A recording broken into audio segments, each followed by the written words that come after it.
नमस्कार दोस्तों, आज हम आपके लिए लेके आए एक नया वीडियो आईटी एडमिशन 2021-22 के लिए। राजस्थान के अंदर आईटी एडमिशन कब से शुरू होंगे, इस बार क्या प्रोसेस रहेगा, इन टॉपिक्स पर हम आज चर्चा करेंगे। देखिए फ्रेंड्स, इस बार से 2021-22 से पूरी एडमिशन प्रक्रिया बदल दी गई है। वो क्या है क्या नहीं है, देखिए हम इस वीडियो के अंदर चर्चा करते हैं। वीडियो को लाइक और सब्सक्राइब जरूर कीजिए, अच्छा लगता है तो। देखिए प्रवेश के लिए पात्रता क्या होगी। वे बालक जो स्कूल के परिक्षेत्र में आते हैं, आरटी नियमों के तहत परिक्षेत्र संबंधित क्षेत्र में पंचायत होगी, नगर निगम होगा, नगर परिषद होगा, नगर पालिका को माना जाता है। मतलब आपके संबंधित जो क्षेत्र, जिसमें होगा, अगर आपके पंचायत लगती है तो आपके पंचायत की स्कूल होगी। अगर नगर निगम लगता है तो नगर निगम की स्कूल होगी। यदि नगर परिषद आता है तो नगर परिषद की स्कूल होगी। और अगर नगर पालिका आता है तो नगर पालिका को परिक्षेत्र माना जाएगा। जो इस क्षेत्र से बाहर आते हैं वो प्रवेश के लिए पात्र नहीं होंगे।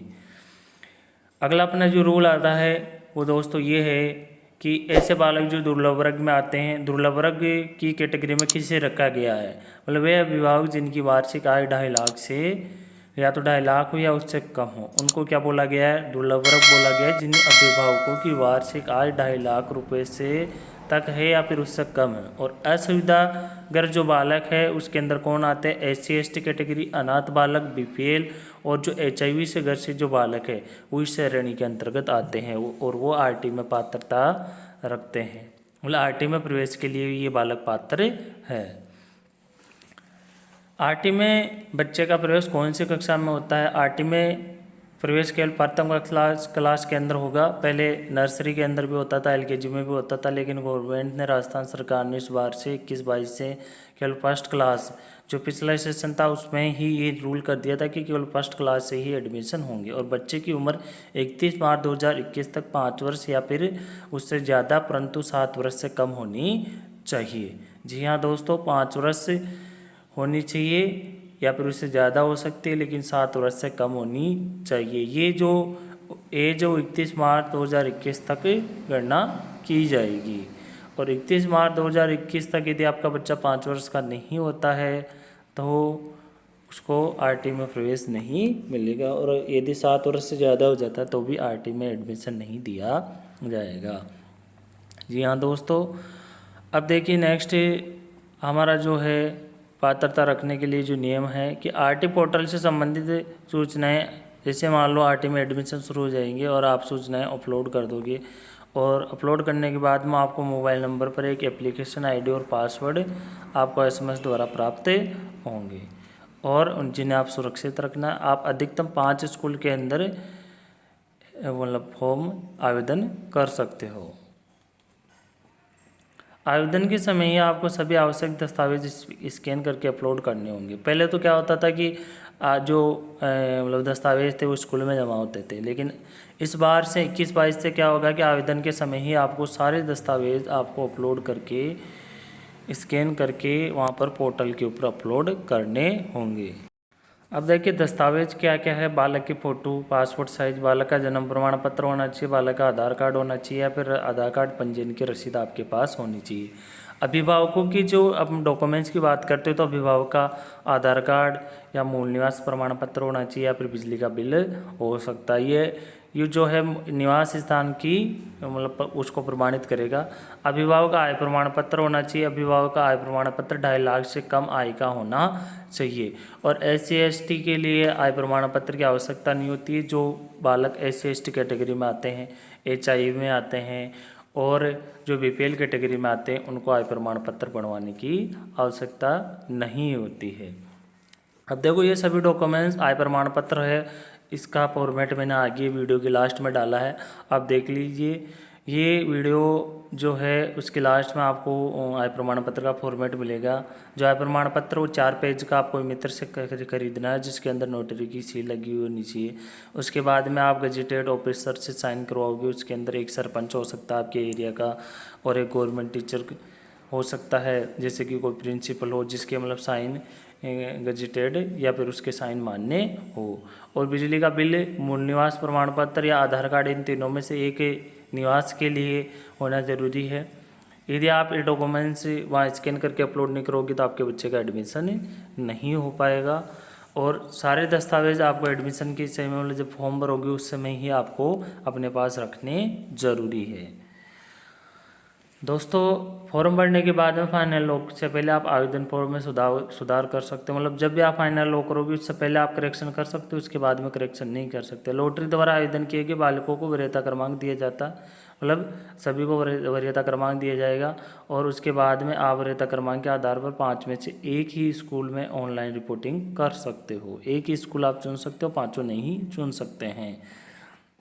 रिपोर्टिंग करने वाले सभी बालकों की सूची संबंधित स्कूल के पोर्टल पर भी प्रदर्शित होगी, जिसमें बालक के आवेदन पत्र के साथ अपलोड किए गए सभी दस्तावेज भी प्रदर्शित होंगे। इन सभी दस्तावेजों की जांच स्कूल करेगा, मतलब आपके जो भी दस्तावेज आपने वहाँ अपलोड किए ना उनकी जांच स्कूल करेगा। यदि मान लो कोई गलती है, करेक्शन है, तो उसकी सूचना आपको SMS द्वारा आपके जो भी मोबाइल नंबर वहाँ डाले गए हैं उस पर भेज दी जाएगी और उसके बाद में आपको करेक्शन करना होगा। उसके बाद आप गलत पाए गए दस्तावेज को पुनः अपलोड कर सकते हैं। केवल दस्तावेज वहाँ पर आप अपलोड कर सकते हैं। इसके अलावा दस्तावेज अपलोड के अलावा आवेदन में आप कोई अन्य बदलाव नहीं कर सकते हैं। मतलब आप केवल दस्तावेज ही अपलोड करेंगे, वहाँ पर करेक्शन यही होगा। इसलिए फॉर्म भरते समय आप सावधानी रखें, किसी प्रकार की कोई मिस्टेक नहीं करें।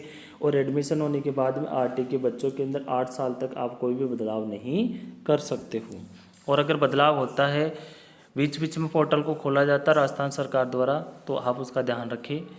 निर्धारित टाइम फ्रेम के बाद स्कूल जो है सशुल्क बालकों की एंट्री करता है और बालकों की जो एंट्री करेगा उसके बाद में सौते भर्ती क्रमांक के वरीयता क्रमांक के अनुसार RT को SMS द्वारा RT जो बालक है ना उनको SMS द्वारा चयन की सूचना भेजी जाएगी। मतलब इसमें क्या होगा कि आप सशुल्क जो बालक है, सशुल्क का मतलब होगा जो फीस देगा उनकी एंट्री होगी और आपके बच्चे का वरीयता क्रमांक के अनुसार एडमिशन खुद ब खुद होता जाएगा और उसकी सूचना आपके पास SMS द्वारा प्राप्त हो जाएगी। चयन कैसे होगा समझे। स्कूल द्वारा जब सशुल्क 3 बालकों की एंट्री पोर्टल पर की जाएगी, मतलब जो फीस वाले जो बालक है ना 3 की एंट्री होगी, तब जाके एक RT के बालक का चयन होगा। ये क्रम निरंतर चलता रहेगा। जी हाँ दोस्तों, कि जैसे मान लो कोई भी स्कूल है वो सबसे पहले क्या करेगा, 3 जो नॉन RT के बच्चे उनकी एंट्री करेगा और जैसे ही उन 3 बालकों की एंट्री होगी आपके जो वरीयता क्रमांक में जो प्रथम नंबर पर यानी पहले स्थान पे जो बच्चा आएगा ना उसका एडमिशन खुद ब खुद हो जाएगा और उसकी सूचना आपके पास SMS द्वारा आ जाएगी और आपको कन्फर्मेशन मिलेगा कि आपके बच्चे का RT में एडमिशन हो गया है।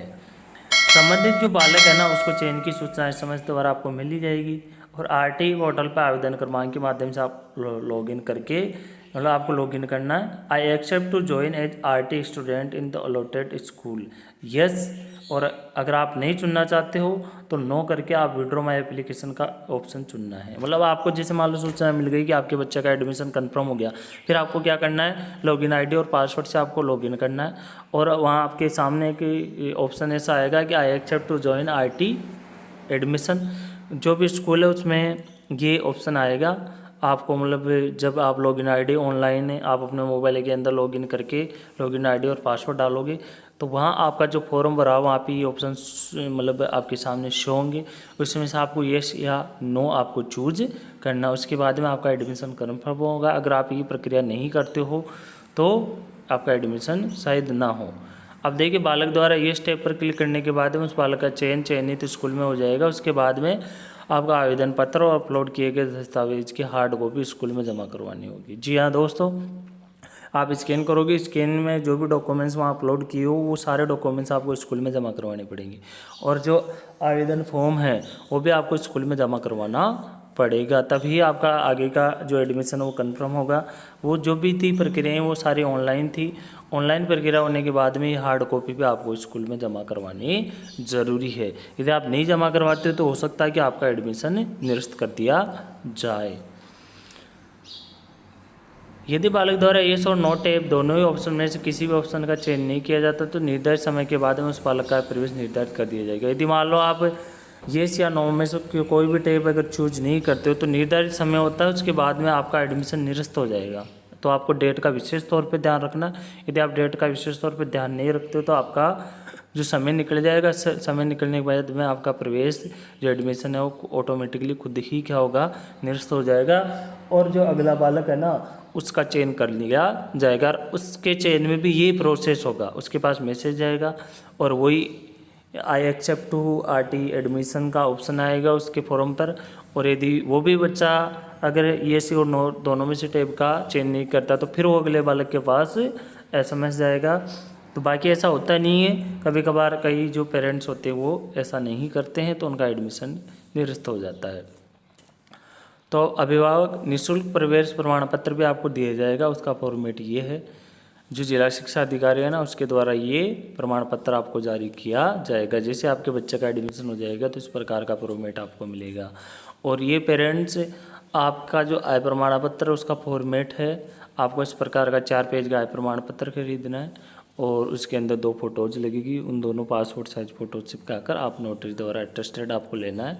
और उसके अंदर फिर उसके बाद में आपको 2 गजेटेड ऑफिसर्स के साइन इसके अंदर करवाने हैं। और उसके बाद में जो है ये आय का घोषणा पत्र है। यदि आप वो अभी जो मैंने दिखाया है वो नहीं खरीदना चाहते हो तो आप इस प्रकार का फॉर्मेट निकलवा कर भी आप आय प्रमाण पत्र बनवा सकते हो। इसके अंदर भी आपको नोटरी अटेस्टेड करवाना है और उसके बाद में 2 टीचर्स के साइन, गवर्नमेंट टीचर्स या फिर सरपंच जो भी है उसके साइन करवाने हैं। Thanks for watching.